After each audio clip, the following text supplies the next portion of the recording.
स्वागत है आपके अपने चैनल सिविल साइट विजिट में। तो ये वीडियो ज़रूर देखना, आपके काफ़ी काम की ये वीडियो होने वाली है। अगर आप साइट इंजीनियर हो, एग्जीक्यूशन में काम कर रहे हो, या क्वांटिटी सर्वेयर हो, या एस्टिमेशन वगैरह करते हो, तो ये काफ़ी इंपॉर्टेंट वीडियो है। आज मैं थंब रूल आपको बताने वाला हूँ। ऐसे तो आपको सामने पीडीएफ दिख रही होगी तो आपको लगेगा आइडिया कि हम कहीं से पीडीएफ लेके पढ़ सकते हैं, लेकिन जिस हिसाब से मैं आपको बताऊँगा प्रैक्टिकली पूरी एग्जाम्पल के साथ, ऐसे आपको कहीं नहीं मिलेगा। तो प्लीज़ कंप्लीट वीडियो देखना। थोड़ी लंबी वीडियो होगी, लेकिन इस वीडियो में काफ़ी चीज़ें आप सीख के जाओगे कि अगर कोई एक बिल्डिंग है उसमें हमें रफ एस्टिमेशन करना है कि पूरी शटरिंग कितनी लगेगी, कंक्रीट कितना लगेगा, शटरिंग प्लाई कितनी लगेगी, शटरिंग ऑयल, कंक्रीट कितना, सीमेंट कितना, सब चीज़ें इस वीडियो में मैं आपको बताने वाला हूँ। कंप्लीट वीडियो देखना आप, मैं ज़रूर कहूँगा। सबसे पहले हम बात करते हैं, हमें थंब रूल है। हमारी कोई भी स्लैब है, बीम है, फुटिंग है, कॉलम है, तो उसकी हमें कैलकुलेशन करनी है कि उसमें हमारा स्टील की क्वांटिटी कितनी लगेगी। हमें एक रफ एस्टिमेशन देना है। कोई भी एक बिल्डिंग है, उसमें हमें किसी को बताना है कि इसमें 200 टन, 300 टन, 150 टन या 10 टन सरिया जाता है। या कोई घर है उसमें 3 टन, 4 टन, वो कैसे हम एस्टिमेट लगा पाएंगे? वो लगा पाएंगे। देखो इसका थंब रूल क्या कहता है, जो भी हमारी रेजिडेंशियल बिल्डिंग होती है, घर वगैरह हो गए, तो उसमें 4.5 से 4.75 kg पर स्क्वायर फीट के हिसाब से लगता है। मतलब अगर देखो आपका 1000 स्क्वायर फीट घर है, तो आप किसी को भी बोल सकते हो कि इस घर में 4 मीट्रिक टन सरिया जाएगा। कितना? 1000 स्क्वायर फीट। जितना भी 1000 स्क्वायर फीट आपका घर होगा, जितने भी 1000 स्क्वायर फीट, उसको मल्टीप्लाई कर देना है आपको 4.5 से लेके 4.75 के हिसाब से, तो आपको एक रफ एस्टिमेशन मिल जाएगा। अगला कमर्शियल बिल्डिंग है कोई, उसमें मतलब कोई शॉपिंग मॉल या कुछ बनने वाला है छोटा मोटा, तो उसमें आपका 5 से 5.5 kg पर स्क्वायर फीट के हिसाब से चलता है। अगर 2000 स्क्वायर फीट एरिया है तो आप बोल सकते हो 10 से 20 टन उसमें लगने वाला है। फिर अगर हम बात करें स्लैब, बीम, कॉलम, फुटिंग, ये मेन स्ट्रक्चरल मेंबर है हमारे घर के, तो इसमें हमारा कंक्रीट वॉल्यूम के हिसाब से कितना लगेगा। देखो आपका कोई कॉलम है, या कॉलम है, चलो 3 मीटर उसकी हाइट है, 300 बाई 300 का कॉलम है, तो हम उसका वॉल्यूम निकाल देंगे। मैं इसकी एग्जांपल भी आपको आगे दिखाने वाला हूँ। तो लगा लो 0.300 इंटू 0.300 इंटू 3 मीटर, तो हमने उसकी कैलकुलेशन की, हमारा आया कुछ अप्रॉक्स 1 m³ आया। ठीक है, तो 1 m³ इंटू 1% हमें पता चल जाएगा उस कॉलम में मिनिमम आपका सरिया कितना होना चाहिए। 1% आपका सरिया उसमें होना चाहिए। तो वही है, अभी मैं पूरा आपको समझाता हूँ पूरी एग्जांपल के साथ। तो एक स्ट्रक्चरल मेंबर, हम स्लैब एग्जांपल देते हैं, तो स्लैब में आपका मिनिमम सरिया कितना होना चाहिए? 1% of total volume of concrete. Total volume जितना भी कंक्रीट होगा उसका 1% उसमें सरिया होना चाहिए। जो बीम में 2% होना चाहिए, कॉलम में 2.5% होना चाहिए, और फुटिंग में 0.8% हमारा सरिया होना चाहिए। अभी हम लेते हैं इसकी एग्जांपल के साथ मैं आपको समझाता हूँ। तो एग्जांपल क्या कहती है हमारी? एग्जांपल में सबसे पहले आपको क्या करना है, इसमें हमें एक एग्जांपल ले ली मैंने। ये स्लैब है हमारी, उसकी लेंथ है हमारी 5 मीटर लंबी स्लैब है, 2 मीटर चौड़ी है, और उसकी बड़ाई है 6 इंच, या हम 150 mm उसको बोल सकते हैं, 0.150 मीटर। इसका हम वॉल्यूम निकाल लेंगे, तो वॉल्यूम हमारा आया कितना? 1.5 m³। वॉल्यूम हमें मिल गया कि 1.5 m³ आ गया। अभी हमें स्लैब में क्या कहा था? स्लैब कहती थी कि आपका 1% होना चाहिए टोटल वॉल्यूम ऑफ कंक्रीट। तो वॉल्यूम हमें मिल गया 1.5 m³। तो इसके निकालने के लिए हमें क्या करना पड़ेगा? उसका होता है वॉल्यूम ऑफ कंक्रीट, जो हमने निकाला 1.5 m³ into density of steel. Density steel की क्या होती है? वो होती है हमारी 7850।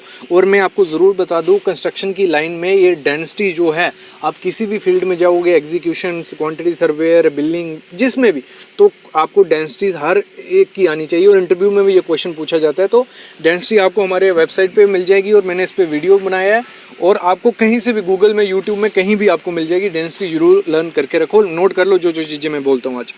तो ये हमारा वॉल्यूम ऑफ कंक्रीट आ गया into density of steel into percentage of steel member. ठीक है, तो वॉल्यूम हमने निकाला 1.5 m³।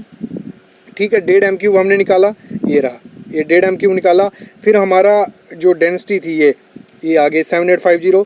फिर हमारा जो ये था परसेंटेज, वो ये परसेंटेज हमने निकाल दी। तो इन तीनों को मल्टीप्लाई करेंगे जब, तो हमें मिल गया हमारा 117.75 kg हमारा जो स्टील है इसमें जाना चाहिए। और इधर से आपको आइडिया लग गया कि 1 क्विंटल जितना, मतलब कोई 0.25 क्विंटल हमारा सरिया जा रहा है, उसमें आप 10 का या 8 का प्रोवाइड कर रहे हो, तो आप उसी हिसाब से आइडिया करके ला सकते हो। ठीक है, और ऐसे ही आपका अगर 200 m³ है, उधर किसी को रफ एस्टिमेशन देना है कि इसमें कितना सरिया जाएगा, आपको कॉन्ट्रैक्टर हायर करना है। चलो एक इसके लिए स्टील बाइंडिंग के लिए, तो आपको आइडिया लग जाएगा इतना टन अप्रॉक्स सरिया इसमें जाएगा, तो मैं इस कॉन्ट्रैक्टर को हायर कर सकता हूँ और इस रेट के हिसाब से हम बातचीत कर सकते हैं। मतलब आपके पास क्वांटिटी होगी तो आप उसमें से कुछ भी एस्टिमेशन या कुछ भी कर सकते हो। आगे बढ़ते हैं। आगे हमारा है जो थंब रूल है वो किसका है, डिफरेंट ग्रेड्स जो हमारे होते हैं। आगे काफ़ी अच्छी वीडियो है, बस वीडियो छोड़ना नहीं, कंटिन्यू देखते जाओ, ऐसी वीडियो आपको कहीं नहीं मिलेगी, फ्री वीडियो है, बस थोड़ा टाइम जा रहा है लेकिन टाइम के साथ आपके पास नॉलेज और स्किल आते जा रहे हैं। तो अगर हमारे पास सीमेंट, सैंड, कोर्स एग्रीगेट की क्वांटिटी निकाली है डिफरेंट ग्रेड्स की, तो M5 हमारा होता है, उसकी पहले मिक्स रेशो लिख लो क्या होती है, 1:5:10 उसकी मिक्स रेशो होती है। सीमेंट की क्वांटिटी उसमें कितनी जाएगी, सीमेंट हमारा कितना लगेगा, वो लगता है हमारा 2.82 बैग, ठीक है। और हमारा कोर्स एग्रीगेट लगता है 0.98 M3 और हमारा फाइन एग्रीगेट लगता है 0.49 M3। और M3 की हम कन्वर्जन कैसे करेंगे, अगर केजी में चाहिए उसके लिए भी डेंसिटी चाहिए होती है, ये आपको खुद सर्च करना है। जिसको नहीं पता चलेगा कमेंट करना, मैं ज़रूर आपको बताऊँगा। मैं लेकिन थोड़ा गैस दे देता हूँ आपको, ये इसका फार्मूला वही है, weight equal volume into density, उससे ही हमारा ये निकल आएगा कि अगर हम वेट में चाहिए, वॉल्यूम में चाहिए, डेंसिटी में चाहिए। तो ये बड़ी मज़ेदार चीज़ है, फार्मूला मैं काफ़ी वीडियोस में बता चुका हूँ। और ये फार्मूला लिखना कमेंट में, जिनको नहीं पता चलेगा वो भी लिखना। M7.5 जो ग्रेड होता है उसकी रेशो होती है 1:4:8। और जिनको नहीं पता है 1 क्या है हमारा सीमेंट, 4 क्या है हमारी सैंड और 8 क्या है हमारा एग्रीगेट।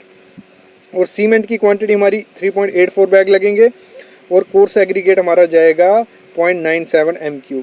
फिर हम बात करते हैं हमारा फाइन एग्रीगेट कितने जाएगा, 0.48 M3। करते हैं M10 जो कंक्रीट है हमारा, उसका रेशो रहता है 1:3:6। इसमें 1 हमारा हो गया सीमेंट, 3 हो गया सैंड और 6 हो गया हमारा एग्रीगेट। तो सीमेंट की क्वांटिटी हमारी इसमें कितनी रहेगी, 4.50 बैग और कोर्स हमारा 0.90 M3 रहेगा, फाइन एग्रीगेट 0.45 M3 हमारा रहेगा। फिर M15, M20 सेम आप नोट कर लो, ये लिख के रख लो, काफ़ी काम आने वाले हैं चीज़ें, ठीक है। अभी आगे बढ़ते हैं। और एक बैग हमारा सीमेंट का नॉर्मली कितने का आता है, 50 kg का, ये स्टैंडर्ड साइज़ है। लेकिन आजकल काफ़ी बैग आप देखो 53 भी आपको मिलेंगे, 49 भी मिलेंगे, 48 भी मिलेंगे, 45 भी मिलेंगे। ये अभी जिनके दिमाग में आ रहा होगा कि 50 ही मिलता है, नहीं, काफ़ी इसमें आता है। अगला है, अगर थंब रूल हम कंक्रीट वॉल्यूम के हेल्प से हम एरिया के, जो हमारा एरिया है, चलो एक हमारा छत कोई घर बना रहे हैं हम 1000 स्क्वायर फीट का, उसके हिसाब से आप कैसे एस्टिमेट कर पाओगे कि हमें कितना कंक्रीट इसमें लगेगा, कितना कंक्रीट हमारा इसमें लगेगा। और इसको निकाल के हमारे, आप सबके दिमाग में आ रहा होगा सर इसको निकाल के हम क्या कर सकते हैं कि हमारे घर में कितना कंक्रीट, इसको निकाल के आप इसमें से सीमेंट के क्वांटिटी निकाल सकते हो, इसमें से शटरिंग की क्वांटिटी निकाल सकते हो, काफ़ी कुछ निकाल सकते हो, आप सोच भी नहीं सकते इतने काम के थंब रूल होते हैं। तो चलो, हमारा एक एरिया है, घर है 20 बाई 20 का है, मतलब 20 फुट बाई 20 फुट का है, तो हमारा हो गया 400 स्क्वायर फीट का एरिया हो गया।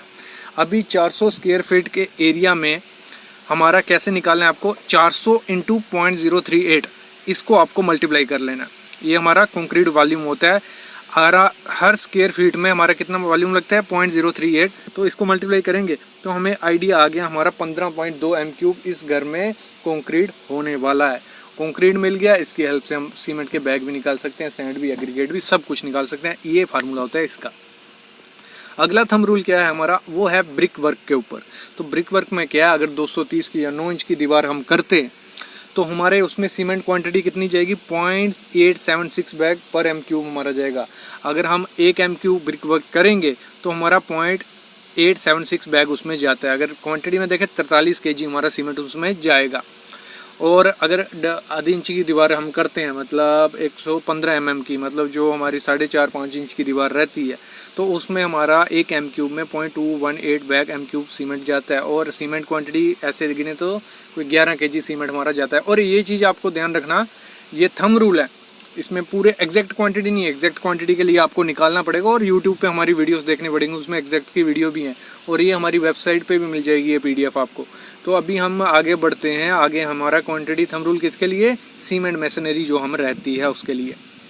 चलो, 200 mm का अगर हम ब्रिक वर्क करते हैं, सीमेंट मैसनरी कहते हैं, 1:6 का माल बनाते हैं, तो उसमें हमारा सीमेंट बैग की क्वांटिटी कितनी आएगी, 0.124 बैग पर मीटर स्क्वायर में। और हमारी ऐसी क्वांटिटी कितनी, 6.2 kg पर मीटर स्क्वायर में हमारा जाएगा। और हमारा 150 mm की दीवार है, उसमें इतना, 200 mm की उसमें इतना, 150। इसको वीडियो को पॉज करो, ये नोट कर लो। अभी बोलूँगा तो टाइम आपका वेस्ट नहीं करना चाहता हूँ, बस आपको पहुँचाना चाहता हूँ आपके तक नॉलेज की, क्या नॉलेज आपके पास होना चाहिए। ठीक है, ये क्लियर हो गया आपको। तो इसको मैं थोड़ा टाइम लेता हूँ आपको रीड आउट करने के लिए, या पॉज करके आप कर सकते हो। आगे बढ़ते हैं प्लास्टरिंग में। तो हमारी प्लास्टरिंग कितने टाइप की होती है, देखो रफ प्लास्टरिंग होती है, इधर से आपका टाइप भी निकल गया कि कितने टाइप की प्लास्टरिंग होती है दीवारों में, वो भी आपको यहाँ से आइडिया मिल गया। सबसे पहली होती है रफ प्लास्टरिंग, जो जब हमारी एक्सटर्नल प्लास्टरिंग होती है तो उसमें हमें 2 लेयर डालनी पड़ती है, क्योंकि हम 15 से 20 mm कर रहे होते हैं। तो एक 10-12 mm की हमने लेयर डाल दी, उसको रफ रखते हैं, उसको हम रफ प्लास्टरिंग बोलते हैं। इंटरनल प्लास्टरिंग हो गई, डक्ट प्लास्टरिंग हो गई, एक्सटर्नल वॉल प्लास्टरिंग हो गई, स्टूको हो गई, और लेथन। स्टूको पे वीडियो मैंने बनाई है, लेथन पे अभी मैं जल्दी लाऊंगा, बाकी तो आपको आइडिया लग गया होगा। तो अभी हमारा सीमेंट क्वांटिटी हमारी बैग के हिसाब से कितनी लगेगी, तो उसको गिनना है हमने। तो वो हमारी लगेगी रफ प्लास्टरिंग में 0.09 बैग पर मीटर स्क्वायर, मतलब 1 बाई का हमारा अगर कोई दीवार है उसमें हमारा 0.09 बैग हमारा लगेगा। अगर केजी में गिनूँ तो 4.5 kg हमारा मीटर स्क्वायर में लगेगा। इंटरनल में भी 4.5 kg लगेगा, डक्ट में भी 4.5 लगेगा। एक्सटर्नल प्लास्टर में हमारा डबल थोड़ा मोटा कोट होता है तो 8.75 kg हमारा लगेगा। स्टूको में हमारा 8.75 लगेगा, और लेसन में हमारा 27.5 kg पर स्क्वायर मीटर। तो देखो ये कहाँ काम आएगा आपका, ये जो मैं थंब रूल बताया। अब किसी का अगर हमें एक रफ एस्टिमेशन करना है कि हमारा प्लास्टर कितना है, स्क्वायर मीटर आपको पता चल गया। स्क्वायर मीटर कैसे निकालना है, लेंथ इंटू विड्थ उसकी करनी है, स्क्वायर मीटर निकल गया। तो स्क्वायर मीटर पता चल गया तो उसके हिसाब से आप मंगा सकते हो कि इतने बैग सीमेंट हमें लगेंगे, तो एक क्वांटिटी आप रफ एस्टिमेशन एक कर सकते हो। अगला थंब रूल काफ़ी इंपॉर्टेंट है। अगला है शटरिंग का मटेरियल निकालना, शटरिंग की प्लाई, कील, ऑयल, बैटन, प्लाई, सब कुछ। तो इसमें क्या होता है, हमारे जो भी टोटल कंस्ट्रक्शन होती है 15 से 18% हमारा कंस्ट्रक्शन टोटल का किसका शटरिंग कॉस्ट जाती है हमारी कोई भी। तो इसमें क्या है, थंब रूल क्या कहता है, जो आपका शटरिंग का होगा थंब रूल मतलब क्वांटिटी, वो होगी shuttering required 6 time of the quantity of concrete. जैसे मैंने ऊपर कंक्रीट की क्वांटिटी निकाली थी, आया याद। कंक्रीट की क्वांटिटी अगर आपके पास है 10 m3 20 m3, उसकी हेल्प से हम निकाल सकते हैं हमारी शटरिंग कितनी लगेगी, कितना एरिया होगा। जहाँ तो आप 6 इंटू कंक्रीट का क्वांटिटी कर सकते हो, 6 इंटू जितना भी m3 है, जहाँ 2.4 आप प्लिंथ एरिया, जो भी आपका प्लिंथ एरिया होगा उससे 2.4 करोगे, सेम आंसर आपका आएगा। चलो एक एग्जांपल ले लेते हैं। हमारी कंक्रीट की क्वांटिटी है 1.5 m3 हमारी है, तो हमारा शटरिंग का एरिया कितना होगा, 1.5 इंटू 6 आपको करना है। तो आपको पता चल गया अप्रॉक्स आपकी 9.5 स्क्वायर मीटर आपकी काम आएगी। और ये थंब रूल जो 3-4 थंब रूल मैंने बताया, एक सबसे ज़्यादा किसके काम आएगा, जो अपना खुद का काम स्टार्ट करना चाहते हैं, जो कॉन्ट्रैक्टर हैं, उनके काफ़ी ज़्यादा काम आएगा। क्योंकि आप कहीं भी काम लेने जाओगे तो आप वहाँ जाके तो मेज़रमेंट तो नहीं करने वाले कि कहाँ बैठ के मेज़रमेंट करोगे, लेकिन आप एक रफ एस्टिमेशन निकाल सकते हो, उसके हिसाब से आप अपना रेट बता सकते हो कि मैं इतना रेट लूँगा इतना काम करने में। और इसकी हेल्प से हम rough estimation with in 10 minute या 15 मिनट में निकाल देंगे। तो शटरिंग प्लाई की कैलकुलेशन कैसे करनी है, देखो हमारी जो प्लाई होती है उसकी लेंथ होती है 2.44, विड्थ होती है 1.22, डेप्थ होती है 0.012, और number of shuttering ply sheet कितनी लगेंगी हमारी शटरिंग प्लेट, वो कैसे निकालना है, जितना भी आपका शटरिंग एरिया होगा। तो अभी इधर मैंने 2 स्क्वायर मीटर लिया है, आपका 200 मीटर स्क्वायर एरिया है। तो आपको क्या करना है, 0.22 हमारा थंब रूल आ गया, कोफिशिएंट आ गया, इसको मल्टीप्लाई कर देना है जितना भी आपका एरिया हो। तो हमारा एरिया है 2, तो मैंने किया 0.22 इंटू 2, वो हो गया हमारा 0.44 मीटर स्क्वायर हमें प्लाई की ज़रूरत पड़ेगी। बैटन की क्वांटिटी कैसे निकालनी है, बैटन क्या हमारा हो गया राफ्टर। हमारा जो मोस्टली स्टैंडर्ड साइज यूज़ होता है 75 बाई 40 mm का राफ्टर हम यूज़ करते हैं बैटन, जो उसके नीचे भी लगता है, जो पट्टी भी बोलते हैं, जो हमारे बॉटम के नीचे लगती है। तो इसकी क्वांटिटी निकालने के लिए आपको करना है, प्लाई की क्वांटिटी हमने निकाली है, उसको क्या करना है 19.82 से मल्टीप्लाई कर देना है, जो भी हमारी प्लाई की क्वांटिटी आई है, तो उसकी हेल्प से हम निकाल देंगे। अगर हमारी कंस्ट्रक्शन, एग्जांपल लेता हूँ 25 प्लाई लग रही हैं, तो हमारे बैटन कैसे निकलेंगे, 19.82 इंटू 25 हम करेंगे तो हमें आइडिया लग गया 495 बैटन हमारे लगने वाले हैं। अगला नेल और बाइंडिंग वायर। नेल हमारे खिल्ली हो गई, तो 75 ग्राम 1 स्क्वायर मीटर एरिया में हमारी खिल्ली यूज़ होती है, कितनी 75 ग्राम, और 75 ग्राम ये बाइंडिंग वायर हमारी 1 स्क्वायर मीटर एरिया में यूज़ होती है। और जो हमारा वो होता है बाइंडिंग वायर, जो हम स्टील बाइंडिंग के लिए यूज़ करते हैं, वो हमारी कितनी होती है 8 से 10 kg 1 मीट्रिक टन पे हम यूज़ करते हैं। थंब रूल है शटरिंग ऑयल की क्वांटिटी निकालना। तो इसके लिए आपको क्या करना होता है, इसमें आपको 0.065 को मल्टीप्लाई कर देना है किससे, टोटल एरिया से। तो वो आपका शटरिंग ऑयल निकल जाएगा। और अगर हम ऐसे गिने तो 15 स्क्वायर मीटर में 1 लीटर शटरिंग ऑयल आपको लगता है। शटरिंग ऑयल कहाँ यूज़ आता है हमारा, जो स्लैब के नीचे या कोई भी हम शटरिंग करते हैं तो वो अच्छे से कंक्रीट के साथ चिपक ना जाए, चिपक जाएगी तो हमारा हनीकॉम्ब आएगा, कंक्रीट ख़राब निकलेगा, तो इसलिए हम शटरिंग ऑयल यूज़ करते हैं। एग्जाम्पल है 10 स्क्वायर मीटर एरिया है हमारा, तो हमारा कितना शटरिंग ऑयल लगेगा, तो 0.065 इंटू 10 करेंगे तो हमारा शटरिंग ऑयल का निकल जाएगा। ये हो गई हमारी थंब रूल की वीडियो, लेकिन इसी के साथ ये आपको हमारी वेबसाइट पे मिल जाएगी, सिविल साइट विजिट पे। लेकिन इसी के साथ मैं आपको एक चीज़ और बताना चाहूँगा, हमारी वेबसाइट पर आपको और क्या क्या मिलेगा। गवर्नमेंट जॉब के अपडेट आपको मिलेंगे। इसके लिए मैंने हालांकि एक चैनल नया बनाया है, civil engineering job, daily job update डालते हैं, लेकिन आपको हमारी वेबसाइट पे गवर्नमेंट जॉब मिल जाएगी, प्राइवेट जॉब्स मिल जाएंगे, इंटरव्यू क्वेश्चन मिल जाएंगे, इंपॉर्टेंट टॉपिक्स मिल जाएंगे, IAS कोड मिल जाएंगे, स्पेसिफिकेशन, यूट्यूब के वीडियोस। अब एक विजिट करवाता हूँ मैं आपको। चलो इंपॉर्टेंट टॉपिक्स में हम जाते हैं तो हमें क्या मिलता है, वहाँ जाके मैं आपको दिखा देता हूँ। इंपॉर्टेंट टॉपिक्स में हम पहुँचे तो यहाँ अब लाइन लगी हुई है जो इंपॉर्टेंट चीज़ें हैं, देखो ये सब इंपॉर्टेंट है और मैंने अलग से करके रखी हैं जो आपके काम आएंगी। तो आपको डायरेक्ट रीड हियर करोगे तो इसके पेज पे पहुंच जाओगे और यहाँ आप पढ़ सकते हो कि क्या क्या चीज़ें हैं। अभी हम चलते हैं जॉब की तरफ, कि जॉब कैसे आपको सर्च करनी है। और ये प्राइवेट जॉब आपको कहीं नहीं मिलेगी, हमारे civil site visit private job पे हम क्लिक करते हैं तो प्राइवेट जॉब पे हम गए तो हमें मिल गया जो जॉब निकल के आ रही है। नहीं, वाल्टर पी मोर में, इन्वोडेक्स, कुणाल, ब्लू स्ट्रीम, ये सब में प्राइवेट जॉब है। उधर अप्लाई हियर पे क्लिक करोगे आप पूरा पहुँच जाओगे, यहाँ जॉब है, ठीक है। फिर हम बात करते हैं हमारा गवर्नमेंट जॉब, और कल की एक गवर्नमेंट जॉब काफ़ी अच्छी निकली है, लास्ट डेट भी है। अगर फ्रेशर हो तो वो ज़रूर अप्लाई करना। जो राइट्स में निकली है, अप्रेंटिसशिप ट्रेनिंग है, 15,000 रुपये आपको मिलेगा, ये सामने है। आज NHAI की आई है, मतलब डेली जॉब अपडेट आपके लिए लाते रहते हैं हम, तो काफ़ी अच्छी चीज़ें आपके लिए। सिविल साइट विजिट की वेबसाइट पर या चैनल पर फ्री है सब कुछ, जाके सीखो, ग्रो करो, और कुछ नहीं समझ आता है कमेंट करो, चैनल को सब्सक्राइब करके रखो, और व्हाट्सएप में जुड़ो, टेलीग्राम में। Thank you guys.